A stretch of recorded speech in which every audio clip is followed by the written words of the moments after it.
grand nombre, et puis c'est apprécié. Donc c'est sur l'arbre de défaillance et c'est surtout sur tout un processus de validation d'un arbre défaut ou d'un arbre de défaillance associé à des risques mécaniques lors d'interventions sur des presses à imprimer. Essentiellement, 4 opérations au niveau de ces machines-là étaient ciblées. C'était le lavage des cylindres et des blanchets, donc les parties qui vont imprimer le papier, donc qui à un moment deviennent sales à cause de l'encre. Le changement de la plaque d'impression, c'est-à-dire l'espèce de négatif qu'on vient mettre sur le cylindre pour avoir notre feuille de journal ou notre partie imprimée. Le changement de blanchet, qui est un rouleau intermédiaire qui permet de transférer l'encre du rouleau encreur au papier. Et l'enfilage du papier, essentiellement pour les presses rotatives, parce que s'il y a une case de papier ou si on change de format de papier, il faut faire circuler le papier dans la machine pour qu'il puisse se faire imprimer. Et donc ces 4 opérations sont des opérations à risque. Pourquoi? Parce qu'on s'aperçoit que dans toutes ces opérations-là, on va être obligé de faire tourner la machine. Peut-être pas à chaque fois qu'on va faire l'opération, mais plusieurs fois pendant qu'on va faire l'opération. Et que décemment, on ne peut pas cadenasser la machine pour ensuite la décadenasser 30 secondes plus tard, puis la recadenasser 8 minutes plus tard, puis la décadenasser 30 secondes plus tard. Donc, schématiquement, une presse à imprimer à bobine ou rotative, à quoi ça ressemble? On a notre bobine ici, on a un système d'accumulateur guidage ici qui nous permet de coller des bobines les unes après les autres sans arrêter la machine, puis sans être obligé de réenfiler le papier. Ensuite, on a un certain groupe d'impressions pour les 4 couleurs, donc généralement on en a 4, de temps en temps 5, de temps en temps on l'utilise moins parce que c'est pas de la quadrichromie, un sécheur, un refroidisseur et une partie découpage-pliage. Et donc l'enfilage du papier, ça va consister à le faire passer ici, puis à le faire passer dans ces 4 unités d'impression. Alors sur le papier, ça a l'air d'être tout simple, on l'enfile puis ça sort de l'autre côté, mais dans la réalité, on a quand même un certain nombre de cylindres et de problèmes à gérer. Les feuilles à feuilles, c'est la deuxième façon d'imprimer. On a déjà découpé notre feuille dans un certain format et on va faire circuler nos feuilles dans la machine. Le principe est exactement le même, sauf que la machine a l'air un petit peu plus complexe, oui, parce qu'on va être obligé de déplacer les feuilles. Et si on regarde le cheminement de la feuille, on s'aperçoit que ce n'est pas aussi simple que pour une presse à bobine où ça va tout droit. Ici, la feuille va circuler de cylindre en cylindre en étant constamment entraînée de l'un à l'autre. Ici, on a un avantage, on n'a pas de papier enfilé. On pose une pile de papier au départ, on récupère une pile de papier à la fin. On ne met pas les mains dedans pour enfiler le papier dedans. On a quand même un avantage. On a vu qu'il y avait beaucoup de rouleaux qui se touchaient. Et le risque principal mécanique sur ces machines-là, c'est l'angle rentrant. Alors qui peut s'appeler zone de convergence, qui peut s'appeler point rentrant, et qui sont des zones dangereuses dans lesquelles les parties du corps peuvent être entraînées. Le classique, c'est 2 cylindres qui vont dans des sens opposés, entre lesquels une matière va venir se glisser, par exemple pour se faire imprimer, pour se faire écraser, pour se faire transformer.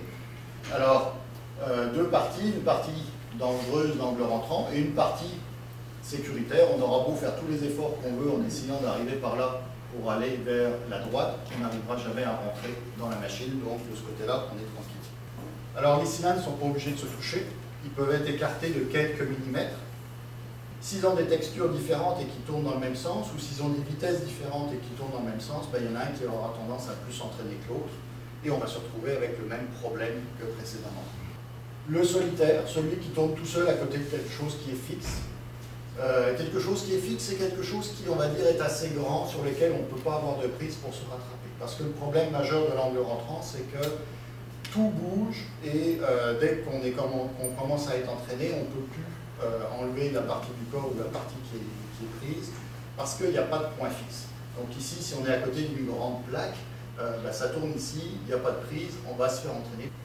Et puis, il y a l'oublié. C'est des cylindres qui ne sont pas motorisés et qui ne se touchent pas, et qui vont pouvoir créer quand même une zone dangereuse entre eux, qui ne sera pas forcément dangereuse juste pour une partie du corps qui s'appelle les doigts, mais qui pourra peut-être être dangereuse pour la main ou pour le bras, en fonction de la zone qui peut y accéder, et surtout en fonction de l'inertie des cylindres.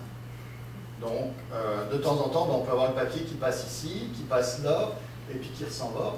Et puis quand le papier est cassé, on ne sait pas que le rouleau tourne, et si on approche la main ici, on va se faire coincer dans l'espace qui est. C'est quoi la zone dangereuse exactement dans l'angle rentrant? Si on prend uniquement comme base de calcul que c'est le doigt qui va arriver premier dans la zone dangereuse, parce que souvent on travaille avec nos mains, les valeurs qu'on peut trouver dans les normes, c'est qu'il faut considérer une distance de 12 mm entre les deux cylindres, et puis c'est la petite zone rouge qui est la zone dangereuse dans laquelle on va se faire entraîner. Donc si on est à l'extérieur de la zone rouge, a priori on est tranquille. Donc on va faire après notre protection sur la machine en disant ma zone dangereuse, c'est mon espèce de dièdre rouge, je ne veux pas y avoir accès. Donc ça nous permet de donner des valeurs, mais celle-là, le 12 mm, c'est uniquement pour le doigt. Si après je considère que c'est la main qui peut se faire entraîner d'un seul coup, ce sera pas 12 mm, mais ça va être d'autres valeurs. Alors en termes de démarche de recherche, on a fait quelque chose de relativement classique, on a fait une partie bibliographique dans laquelle finalement on a trouvé aussi des informations sur les angles rentrants, sur les presses imprimées, et on a fait un gros travail d'aller sur le terrain et de voir la réalité du travail des opérateurs sur ces presses-là. Donc on a travaillé de concert avec l'ASP pour trouver des machines rotatives et des machines feuille à feuille, des grosses machines et des petites machines. Il y avait des machines imprimées qui étaient de la taille de l'ordinateur, puis il y en avait qui faisaient à peu près 5 fois la taille de cette pièce-là. On a vu vraiment les deux extrêmes. Puis on a vu les machines anciennes et on a vu les machines récentes qui venaient d'être installées depuis quelques mois dans l'entreprise. Donc on a essayé de faire vraiment une panoplie de machines pour voir la plus grande variété possible de travail sur ces machines, et toujours en visant les 4 opérations: le nettoyage des cylindres des blanchets, le changement de plaque, le changement de blanchet et l'enfilage du papier.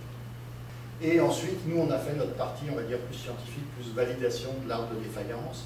Et on a revérifié tout ça avec l'ASP et avec des experts, c'est-à-dire des employés qui avaient une vingtaine ou quasiment une trentaine d'années de métier dans le secteur, et qui étaient capables de comprendre ce qu'on avait écrit et de dire non, oui, je suis d'accord, je ne suis pas d'accord, c'est logique, c'est pas logique. Alors, les conclusions en termes de résultats de recherche: oui, il y a de nombreuses opérations qui doivent être réalisées dans les angles rentrants ou proches des angles rentrants sur ces machines-là. Pourquoi? Parce que par conception, ces machines ont des dizaines, voire des centaines d'angles rentrants. On fait circuler une feuille de papier entre des roues. Ces machines sont plus ou moins bien protégées, les anciennes étant moins protégées que les nouvelles, et les nouvelles étant bien protégées aussi ont intégré des mécanismes d'automatisation qui font que il y a des opérations où l'opérateur n'a quasiment plus rien à faire pour insérer sa plaque. Il va la poser dans un support, et ensuite la plaque va automatiquement aller se mettre sur le cylindre, et il aura juste à la fixer à la fin.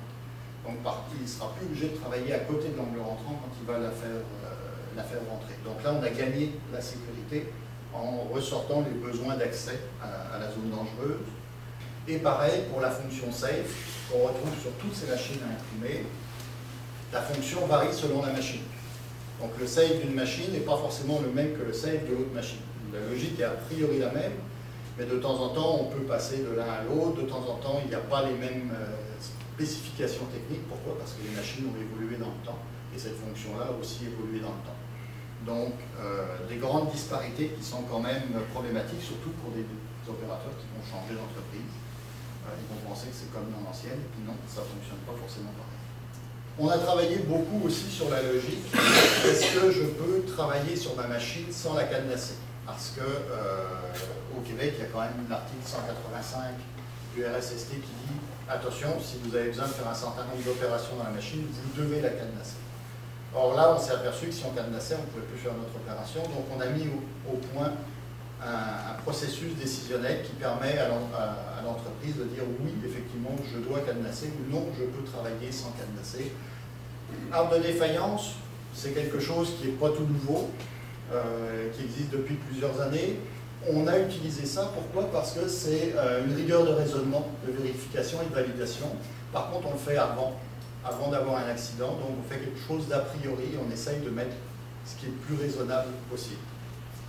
En illustration, on peut voir un petit peu ici, on a au milieu notre événement indésirable qui, dans notre cas, c'est un accident avec un angle rentrant, et puis on va regarder qu'est-ce qu'il nous faut comme cause en aval pour que notre accident arrive. Donc le gros du travail, ça a été de formaliser et de valider cet arbre-là. Donc voilà une vue d'ensemble de l'arbre de défaillance dans le cadre des presses imprimées, à quoi ça ressemble. Notre problème qu'on veut éviter, c'est notre entraînement dans l'angle rentrant. Et là, on va avoir deux conditions. On s'est fait entraîner et on n'a pas réussi à éviter notre entraînement. Plusieurs possibilités d'impossibilité d'évitement. On n'était pas averti que la machine fonctionnait, le vêtement ou la partie qui était prise dedans est indéchirable. On a un certain nombre de possibilités. Et aussi, on a des possibilités, par exemple, l'incapacité d'arrêter la machine ou la disparition du phénomène dangereux est plus tardive que prévu. On a appuyé sur le bouton d'arrêt d'urgence, mais la machine elle met 30 secondes à s'arrêter. Donc, on aura quand même. Donc, ces éléments-là vont encore se détailler par la suite dans l'arbre de défaillance. On a vu qu'on était pris dans l'angle rentrant. Ben là, il y a deux conditions avec un et, donc il faut que les deux soient satisfaites. On est dans l'angle rentrant et il y a un mouvement de l'angle rentrant. Pourquoi est-ce qu'on a une partie du corps dans l'angle rentrant? Ben, on a fait un accès volontaire à la machine qui était à l'arrêt, ou alors on a fait un accès involontaire à l'angle rentrant. A priori, la machine était en fonction. Pourquoi un accès volontaire? Ben, parce qu'on avait besoin d'intervenir dans l'angle rentrant et qu'il était accessible. Ou alors, je travaillais à côté de mon angle rentrant était accessible, et il y a eu quelque chose qui a fait que j'ai été mettre la main dedans, de façon totalement involontaire. Et donc, on a encore redétaillé ces éléments-là. Pourquoi la machine fonctionnait? Ben là, c'est quand même assez simple. La presse n'est pas cadenassée, c'était une des conditions. Et puis ensuite, ben, pourquoi la machine fonctionnait? Ben, soit quelqu'un a démarré quelque part à l'insu de l'opérateur qui était dans l'angle rentrant, soit c'est un démarrage intempestif pour tout le monde, parce que de temps en temps, les opérateurs travaillent à plusieurs sur cette machine-là, puis on peut supposer que le système de commande n'est pas infaillible, donc on peut tomber en défaut un jour et faire démarrer la presse pour une raison X ou Y, ou alors la presse était déjà en marche. On l'a mise en marche de façon normale, et puis là, ça s'en va plus vers l'accès involontaire, alors que les deux premiers vont plus se combiner à un accès volontaire au niveau de la machine. Accès volontaire, on détaillait, puis tout ce qu'on a fait là pour l'instant, ça s'applique à peu près à toutes les machines qui ont des angles rentrants. Par contre, après, quand on arrive à ce niveau-là, ben, ça va dépendre de la machine. Donc, dans le cadre des presses à imprimer, pourquoi est-ce que j'ai besoin d'aller mettre les mains dans ma zone dangereuse? Ben, parce que je fais de la maintenance, parce que je fais de l'enfilage du papier, parce que je change mes plaques, parce que je change mes planchets. Donc, on a listé toute la série d'opérations qui étaient normales de faire. Et à chaque fois qu'on pouvait faire une référence soit au règlement santé-sécurité au travail, soit à des normes pertinentes dans le secteur, on les a mises, comme par exemple ici ou là, RSST, article 185 et 323. Donc oui, si je fais de la maintenance, il va falloir regarder l'article 185. Et puis la CSA Z432, l'article 14, me parle aussi de l'accès dans des zones dangereuses dans le cadre de la maintenance. Donc à chaque fois, on a essayé de donner des outils aussi aux personnes qui vont lire cet arbre de défaillance pour leur dire, ben, si toi tu as ce genre de questionnement dans l'entreprise, ben, qu'est-ce que tu vas pouvoir consulter comme référence pour t'aider, pour gérer ensuite ton risque. Et puis, donc, angle rentrant accessible, là on a détaillé pourquoi il est accessible, parce qu'il est peut-être mal protégé, pas protégé, le protecteur a été enlevé, et ainsi de suite. Accès involontaire, j'avais dit donc 3 conditions. Besoin d'intervention près d'un angle rentrant, on va retrouver essentiellement les mêmes opérations ou d'autres. L'angle rentrant est accessible, on peut avoir des informations, et il y a un mouvement inattendu de l'opérateur vers l'angle rentrant. Et puis là aussi, on a détaillé cette partie-là. Pourquoi? Parce que l'opérateur qui travaille à côté va, à un moment, accéder à quelque chose qui sait qui est dangereux. Ben, ça peut être parce que l'objet qu'il a est pris dans l'angle rentrant, parce qu'il perd l'équilibre, parce que l'environnement n'est pas assez lumineux, puis il s'est pris les pieds dans quelque chose quand il marchait. Baisse de vigilance, ça peut être des questions personnelles. Surpris par une accélération intempestive, surpris par un démarrage intempestif, ou un autre événement accidentel, par exemple, il reçoit un produit dans les yeux. Dans le cas des presses, ça arrive quand on fait du nettoyage, il y a des rouleaux qui tournent assez vite pour pouvoir éjecter un peu de produit. Donc, c'est des possibilités. Donc, on a regardé un peu tout ça, et puis on s'est dit, ben, maintenant qu'on l'a fait, une fois qu'il est, on va dire, étalé au complet, on peut aller regarder ben, qu'est-ce que j'ai, moi, dans mon entreprise, puis qu'est-ce que je peux utiliser pour empêcher la condition de cet accident. Donc, par exemple, si je veux empêcher l'accès involontaire à un angle rentrant, ben, je peux m'arranger, soit je n'ai pas besoin d'aller travailler à côté d'un angle rentrant, soit je protège mon angle rentrant. Donc si je le protège, ben, j'ai beau avoir à travailler à côté, puis j'ai beau avoir des problèmes et qui vont faire que j'aurai des gestes inattendus, je n'accéderai jamais à mon angle rentrant. Pourquoi? Parce qu'il ne sera pas accessible. Donc je peux travailler sur l'une ou l'autre des conditions pour m'empêcher de remonter dans mon arbre de défaillance pour arriver à mon événement indésirable. Et puis bon, ainsi de suite, on a détaillé démarrage intempestif. Ben, pourquoi il y a un démarrage intempestif? Il y a une commande qui est donnée, il y a l'opérateur qui n'est pas averti, et il avait mis un contrôle de l'arrêt de la machine, et il n'a pas pu maintenir l'arrêt de la machine avec ce contrôle-là. Donc là, il a peut-être appuyé sur son bouton Safe, et son bouton Safe n'était peut-être pas fonctionnel. Donc ça permet aussi, après, dans l'entreprise, de se dire, ben, je ne veux pas qu'il y ait de démarrage intempestif, sur quoi je peux travailler? Parce que c'est l'un, l'autre ou plusieurs pour avoir plus de sécurité. Alors, une fois qu'on a fait tout ça, on a essayé aussi de donner des outils pour les entreprises pour qu'elles puissent travailler avec les procédures sécuritaires. Si elles avaient toutes répondu à toutes les conditions, on leur disait oui, vous pouvez faire des procédures sécuritaires pour aller travailler sur ces zones dangereuses. Et donc là, on leur a donné des canevas de procédures sécuritaires à adapter pour leur entreprise, en leur disant, bon, ben, par exemple, pour le retrait et l'insertion des plaques, on va vous donner une série d'opérations, on va dire standards dans ce cas-là. Là, j'en ai montré que 6, mais il y en a à peu près une vingtaine pour cette opération-là. Quel est l'événement dangereux possible? Est-ce que c'est le démarrage intempestif ou l'accès involontaire à l'angle rentrant? Dans quelle partie de l'arbre de défaillance vous pouvez aller avoir des informations pour gérer votre risque? Et ensuite, qu'est-ce que nous on préconise comme moyens de prévention technique? On les met en premier. Ils sont plus efficaces dans le temps que les moyens de prévention organisationnelle. Et en deuxième, quelles sont les mesures organisationnelles que vous pouvez apporter pour apporter un supplément de sécurité à votre procédure? Et donc à ce moment-là, on dit, ben oui, si j'active ma commande Safe, bon, ben, c'est mon démarrage intempestif qui peut se produire, voir l'art default à la section G ou la section I, et puis ben, par exemple la fonction Safe doit être disponible et prioritaire sur les autres modes de commande. Les unités, si elles sont indépendantes, ben, c'est encore mieux parce que je fais travailler juste une unité, puis toutes les autres ne fonctionneront pas, même si je fais tourner la mienne. Et puis, je mets des barres sensibles devant mes angles rentrants, donc je peux aller travailler juste à côté. Même si ça redémarre, je vais toucher tout de suite ma barre sensible qui va réarrêter ma machine.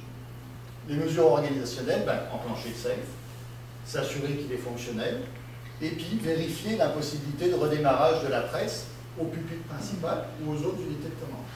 Donc, on utilise notre outil technique et on vérifie de façon organisationnelle que oui, il est bien fonctionnel et qu'on est en sécurité. Donc on a fait des éléments de procédure pour les 4 étapes, les 4 opérations, l'enfilage du papier, le nettoyage, le changement de plaque et le changement de blanchet.